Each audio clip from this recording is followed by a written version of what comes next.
La proclamation de l'indépendance de la Kabylie, prévue ce dimanche 14 décembre 2025 à Paris, fut-elle de portée essentiellement symbolique, suscite une vive inquiétude au sein du pouvoir algérien. En témoignent les prises de position en série de plusieurs chefs de partis politiques, proches du régime ou se revendiquant, parfois de manière feinte, de l'opposition, qui ont vivement critiqué l'initiative du mouvement pour l'autodétermination de la Kabylie.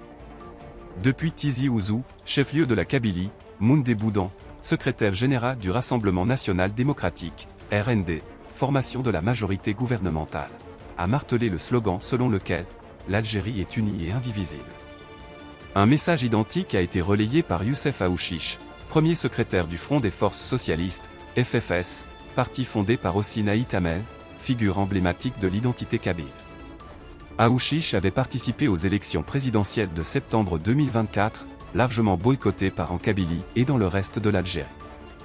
De son côté, le président du Rassemblement pour la culture et la démocratie, RCD, Atman Mazouz, également un kabyle, a affirmé que la Kabylie, dans sa majorité écrasante, n'est pas favorable à un tel projet, indépendance de la Kabylie. Ces positions ne sont pas l'apanage exclusif des responsables politiques opérant sur le territoire algérien. Des opposants au pouvoir, établis en exil en France, à l'instar de Mohamed Sifawi, adhèrent également à cette lecture. Toutes reprennent à l'unisson le même leitmotiv, l'Algérie est unie et indivisible. Tous en appellent au respect des frontières héritées de la colonisation, une colonisation qu'ils n'hésitent pourtant pas à accuser de parrainer, aux côtés du Maroc et d'Israël, les « sirènes de la division ».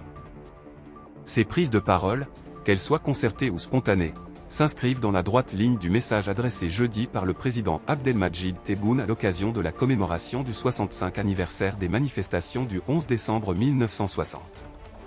Le peuple saura déjouer tous les complots, a-t-il souligné dans sa déclaration.